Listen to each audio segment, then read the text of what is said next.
लल्लू कौवे की माँ जंगल में लल्लू कौवे का घर ढूंढ रही थी, लेकिन उन्हें कहीं पर भी लल्लू का घोंसला नहीं दिख रहा था। अरे, ये लल्लू का घोंसला पता नहीं कहाँ चला गया है। पहले तो आसानी से मिल जाता था, अब तो रास्ते भी ठीक से समझ नहीं आ रहे। तभी कम्मो बुआ वहाँ से गुजर रही थी। वो लल्लू की माँ के पास आ गई। अरे माँ जी, आप कौन हैं? जंगल में नई लग रही है। हाँ बहन जी, मैं लल्लू की माँ हूँ। अपने बेटे से मिलने आई थी, लेकिन मुझे उसका घोंसला ही नहीं मिल रहा। अच्छा, लल्लू की माँ है तो आप चिंता क्यों करती है? चलिए, मैं आपको लल्लू के घर ले चलती हूँ। अच्छा, बड़ी मेहरबानी होगी। लाइए ये बैग, मुझे दे दीजिए, मैं उठा लेती हूँ। नहीं नहीं, रहने दीजिए, इसमें जरा कीमती सामान है, मैं उठा लूंगी। अच्छा, लगता है कोई महंगा सामान है। ठीक है, लगता है गौरी की सास सोना चांदी भरकर ले आई है। बुआ जी लल्लू की माँ को लल्लू के घर छोड़ आती है। अरे माँ, आओ आओ।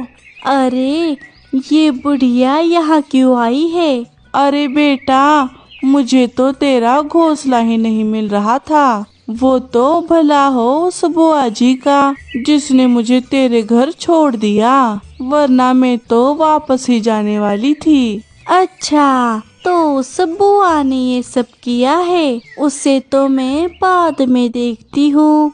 क्यों बहू, कैसी हो? अब तक तो मजे में थी, अब आगे का पता नहीं माँ जी। अब इसकी ऐसी खातिरदारी करूँगी कि एक दिन में ही भाग जाएगी। अगले दिन गौरी उसकी सास के खाने में बहुत ज्यादा नमक डाल देती है। जैसे ही सब खाना खाने बैठते हैं, वो उसकी सास को नमक वाली थाली दे देती है। सभी खाना खाने लगे। अरे ये क्या बहू, खाने में तो नमक बहुत ज्यादा है। क्या कह रही है सासू माँ? लल्लू जी, क्या आपको भी नमक ज्यादा लग रहा है? नहीं तो माँ, ऐसा क्यों कह रही हो? नमक तो एकदम बराबर है। देखा सासू माँ, आपको हमेशा ही मेरे बनाए खाने से तकलीफ होती है। आप तो हमेशा ही मुझ में कमियां निकालने का बहाना ढूंढती है। अरे नहीं नहीं बहू, तू गलत समझ रही है। रहने दीजिए, एक काम कीजिए, कल से खाना आप ही बना दीजिए। क्या? हाँ हाँ माँ, वैसे भी तुम्हारे हाथ का खाना खाए कितने दिन हो गए। अच्छा ठीक है बेटा। ऐसे ही गौरी अपनी सास को काम लगाने के तरह तरह के बहाने ढूंढती थी। कभी उसे घर का सारा काम लगाती, तो कभी उसी के काम में गलती निकालकर उसकी बेइज्जती करती। लेकिन इधर कम्मो बुआ ने पूरे जंगल में ये बात फैला दी कि गौरी की सास बैग भरकर सोना चांदी लेकर आई है। एक दिन गौरी नदी पर पानी पीने आई थी, तभी उसकी सहेली हरियाली तोती वहाँ आ गई। अरे वाह गौरी, तेरी सास तो बड़ी अच्छी है। ऊपर वाला करे सभी को तेरे जैसे ही सास मिले। क्या हरियाली, तेरा दिमाग तो ठिकाने पर है ना? अरे तूने ऐसा क्या देख लिया मेरी सास में, जो तू इतने गुणगान गाए जा रही है? अगर इतनी ही पसंद आ रही है तो उसे अपने घर ले जा।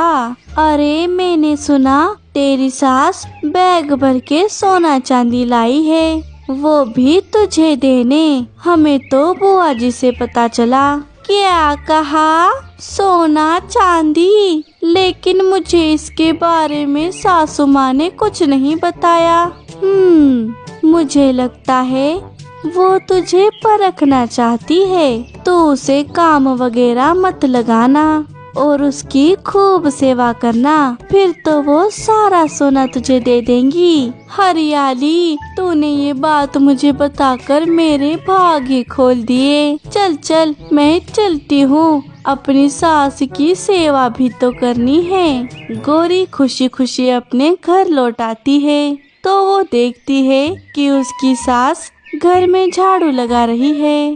अरे अरे सासू माँ, ये आप क्या कर रही है? लाइए लाइए, ये झाड़ू आप मुझे दे दीजिए। आप मेरी सासू माँ हैं, बिल्कुल मेरी माँ जैसी। मैं आपको काम कैसे करने दे सकती हूँ? जाइए जाइए, जाकर आराम करिए। अरे अरे बहू, तू ये क्या बड़बड़ा रही है? तेरी तबीयत तो ठीक है ना? ला इधर वो झाड़ू, मैं लगा देती हूँ। ना ना सासू माँ, मैं इतनी भी बुरी नहीं हूँ जो अपनी सास से काम करा लूँ। अब से आप करेंगी आराम और मैं करूँगी काम। तब से गौरी खुद ही सारा काम करती और अपने सास की भी खूब सेवा करने लगी। ऐसे ही कुछ दिन बीत गए। गौरी रोज ही उसकी बैग चुराने की कोशिश करती, लेकिन वो उसे नहीं चुरा पाती। अरे पता नहीं कब तक इसकी सेवा करनी पड़ेगी। सोते वक्त भी तकिए तले लेकर सोती है। आखिर चुराऊं तो चुराऊं कैसे? दादो दादो, चलिए ना, मेरा बॉल उस पेड़ के पास खो गया है, मुझे ढूंढ कर दीजिए ना दादो। अरे जग्गू, तू तो हमेशा ही अपना बॉल खो देता है। चल मेरे साथ चल, मैं अभी तेरा बॉल खोज कर दे देती हूँ। दोनों बाहर चले गए। अरे वाह, जो काम आज तक कोई नहीं कर पाया वो मेरे लाल ने कर दिया। अब बुढ़िया की बैग से सारा सोना चुरा लेती हूँ। कहाँ है जग्गू तेरा बॉल? यहाँ पर किसी ने जमीन को खोदा है। लगता है उस शैतान बबलू ने मेरी बॉल इस जमीन के अंदर छुपा दी है। अच्छा रुक, देखती हूँ। ये बच्चे भी ना बड़े शैतान हैं। जग्गू की दादी जमीन में बड़ा सा गड्ढा खोदती है तो उसे वहाँ पर एक सोने चांदी से भरी पोटली दिखाई देती है। अरे बाप रे जग्गू, ये देख, हमें तो बहुत सारा सोना मिल गया। क्या? सोना? अरे मेरा बॉल ढूंढना है, सोना नहीं। अरे चुप कर, मैं तुझे नया बॉल खरीद कर दे दूंगी, वो भी सबसे बढ़िया। क्या सच में? हाँ हाँ, अब चल घर, हम सारी बात तेरी माँ को बता देते हैं। हम अमीर हो गए बेटा। इधर कव्य अपनी सास की बैग को खोलकर देखती है तो उसमें कोई सोना चांदी नहीं था। उसमें तो बस उसका रोज का सामान था। कव्य ये देखकर बहुत गुस्से में आ गई। अरे अरे अरे, सारी मेहनत बेकार हो गई रे। इस बुढ़िया के पास सोना क्या, एक फूटी कौड़ी तक नहीं है। सारा बना बनाया प्लान पानी में बह गया। आने दो उसे, आज उसे घर के बाहर निकाल कर ही रहूंगी। तभी वहाँ पर जग्गू और उसकी दादी आ जाती है। वही रुक जाइए सासू माँ, अंदर आने की जरूरत नहीं है, निकल जाइए मेरे घर से। अरे बहू, तू ये क्या कह रही है? मुझसे कुछ गलती हो गई क्या? गलती? आज तक हमें तेरा एक भी फायदा हुआ है भला? जब देखो तब खाना पीना और सोना ही आता है आपको। कभी अपने बेटे के लिए कुछ किया है?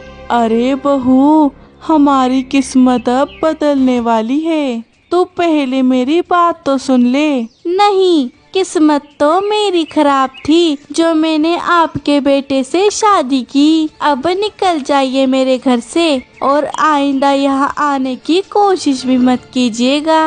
अरे मम्मी, पहले दादू की बात तो सुनिए। चुप कर, अपनी दादी की तरफदारी करता है। अगर कुछ बोला तो एक चपेट लगाऊंगी। तू मेरा मुंह क्या देख रही है? चल चल, निकल यहाँ से। गौरी, मैं तो तुझे बड़ा ही अच्छा समझ रही थी, लेकिन तू तो बड़ी मतलबी निकली। जा रही हूँ मैं, तू बैठ यहाँ पछताते। हाँ हाँ, बोल तो ऐसे रही है जैसे कितनी प्रॉपर्टी इकट्ठा करके रखी है। गौरी की सास वहाँ से चली जाती है और दुखी होकर एक पेड़ पर बैठ जाती है। रात हो गई और जंगल में कड़ाके की ठंड पड़ने लगी। गौरी की सास को ठंड में बहुत तकलीफ हो रही थी। अरे बाप रे, ठंड तो बहुत लग रही है। अब मैं अपने घर तो कैसे जाऊं? तभी मीठी चिड़िया उसे अपने घर की खिड़की से देख लेती है। अरे ये तो गौरी की सासू माँ है, लेकिन ये इतनी ठंड में बाहर क्या कर रही है? मीठी उसके पास चली जाती है। माँ जी, आप यहाँ क्या कर रही है? कितनी ठंड है, आप घर क्यों नहीं जाती? कौन से घर जाओ बेटा, मेरी बहू ने तो मुझे घर से निकाल दिया है। क्या? ये आप क्या कह रही है? चलिए आप मेरे घर चलिए। क्या?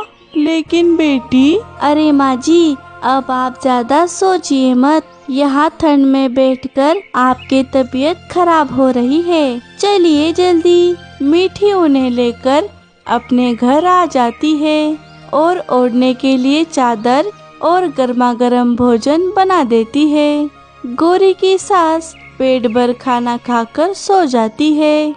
अगले दिन वो अच्छा महसूस कर रही थी। बेटी, मैं तेरा शुक्रिया कैसे करूं? मेरी बहू ने तो मुझे घर से निकाल दिया, लेकिन तुमने बिल्कुल एक बेटी की तरह मेरा ख्याल रखा है। अरे माँ जी, आप ऐसा क्यों कह रही है? मैं आपकी ही तो बेटी हूँ। आज से आप मेरे साथ ही रहेंगी। वैसे भी मैं यहाँ पर अकेले ही रहती हूँ। मीठी, मुझे तुझे कुछ देना है, रुक। ऐसा कहकर वो सोने से भरी पोटली मीठी को दे देती है। ये ले, ये तू रख ले। अरे इसमें तो सोना है। नहीं माँ जी, मुझे ये नहीं चाहिए। आपको ये गौरी को देना चाहिए। नाम मत ले उस कलमुही का, वो तो इसके लायक ही नहीं है। वैसे भी मैं इसे लेकर क्या करूँगी? मुझे तो बस 2 वक्त का खाना चाहिए होता है। ये तेरे काम आएंगे, रख ले। इधर गौरी को सारी बात पता चल गई कि उसकी सास के पास बहुत सारा सोना था और वो उसने मीठी चिड़िया को दे दिया है। हाय रे मेरी किस्मत। जग्गू, तू तो कम से कम मुझे बता देता तो मैं उस दिन बुढ़िया को घर से बाहर नहीं निकालती।